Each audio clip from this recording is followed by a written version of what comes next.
Hi everyone, I'm Cindy Logan and I'm one of the librarians at Hale Library, and I work with the athletic training program as well as many other programs in the College of Health and Human Sciences. Jen asked me to stop by today to show you how to work the databases or work in the databases to be able to find your scholarly resources for your educational pamphlets.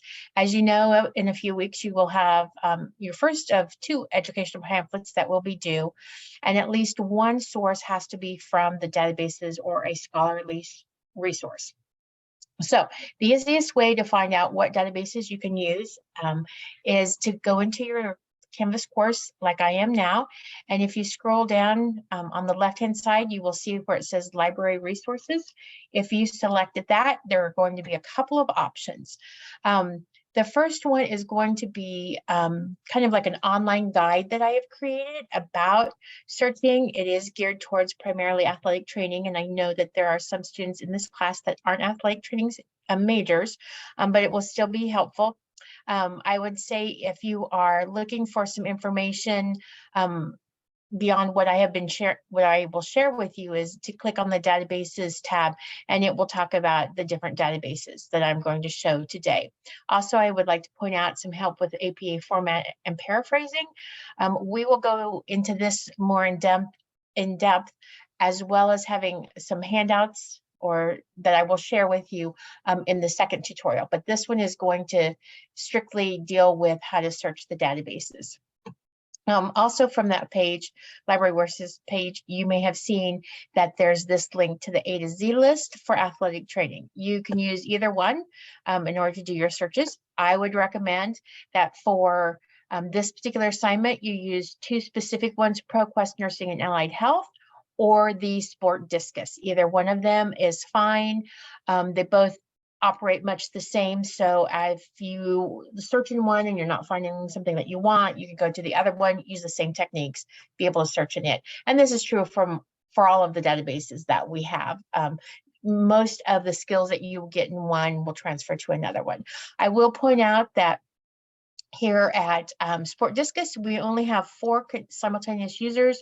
So if you get a message back that says there's too many people using it, you'll just have to try again, or go into ProQuest Nursing and Allied Health.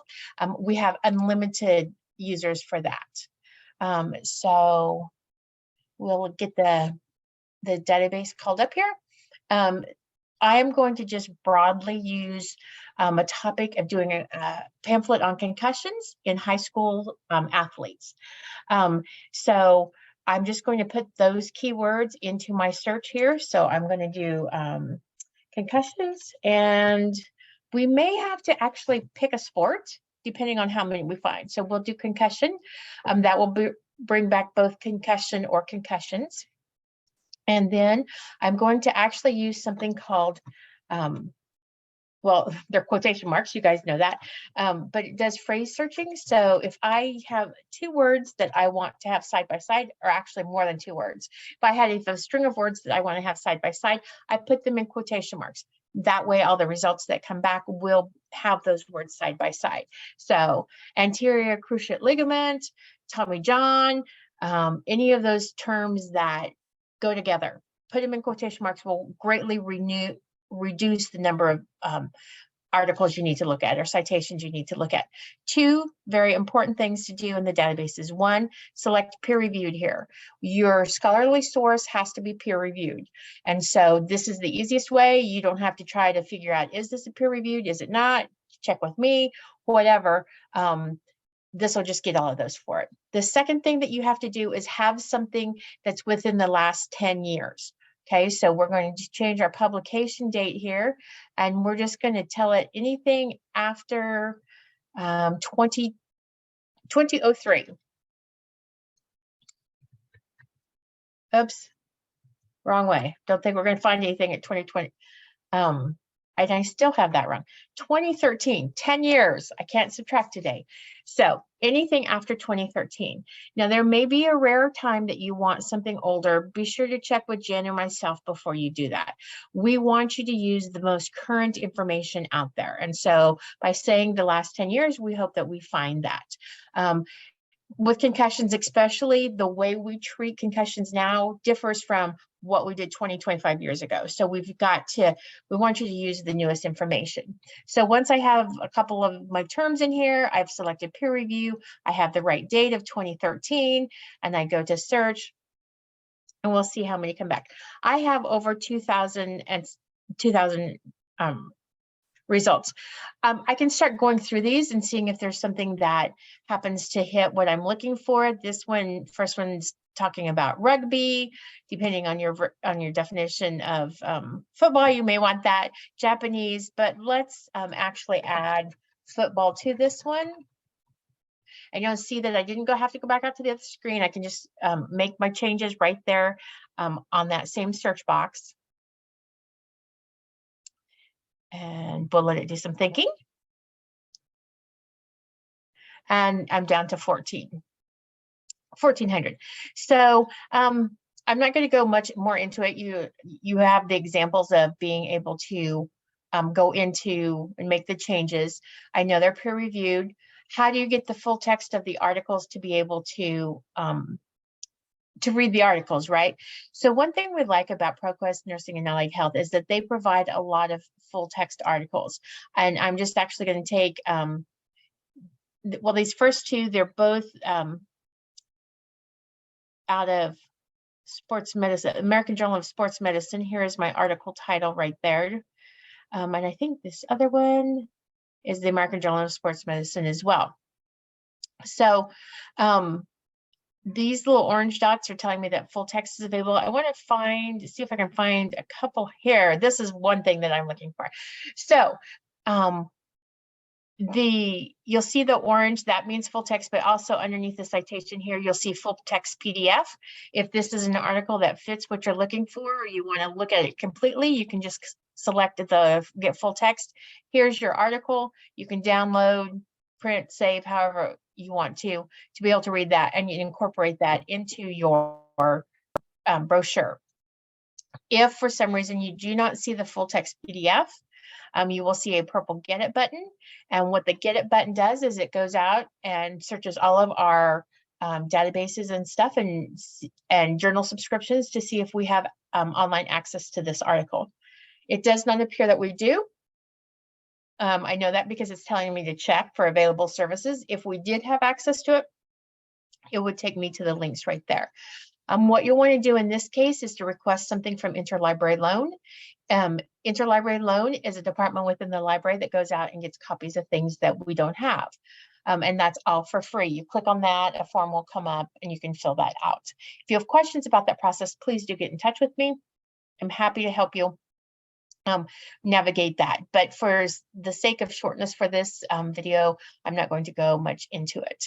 So that's pretty much all there is to finding articles. We'll go into the databases, you put your keywords, identify that you want peer reviewed and anything past 2013, get the full text of that article, read it, and then incorporate that into the information that you're going to be putting into your brochure.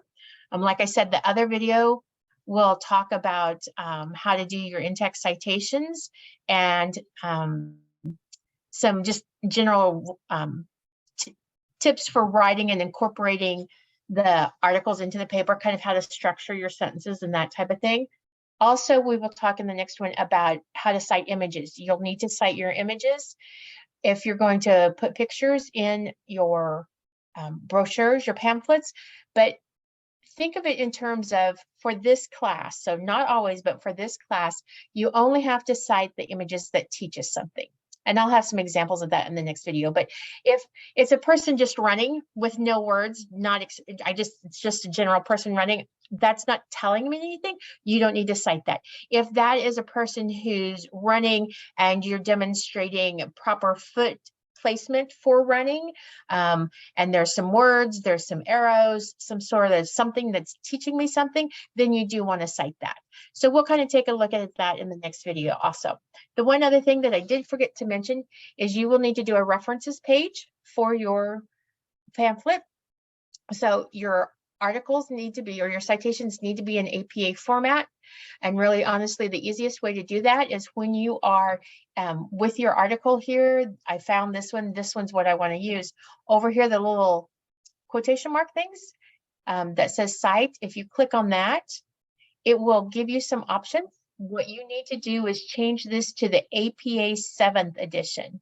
Okay, no annotation, APA 7. And as it does that, then you'll need to cut and paste this into your pamphlets references page. This is not 100% correct. Sometimes they are, sometimes they aren't. But give it your best effort. When I look at these, I will comment on what is wrong with them so you can get used to seeing what is right. But we do not harshly grade on your formatting unless something is, I'm really off, like you used MLA or you didn't cite at all. If you cut and paste this one, this is good, I would point out to you, just as a point of reference, that there's too many capitalized words in the article title. It should only be the first word of the subtitle, if there is one. And any major words. So in this example, only the word functionality or functionally at the very beginning should be capitalized. Anyway, that's the quick instructions for searching the databases and being able to put your citations into APA format. I do really encourage you to reach out if you have questions. I was going to find my contact information here. Actually, it's on this page here. You can email me right there. And if you have any questions, I have an arrangement with Jen. I will look over your brochures to make sure that your in-text citations are okay. Your images are good. I will then definitely look over your references to make sure they're in APA format, that you have the images that need to be referenced on that page as well.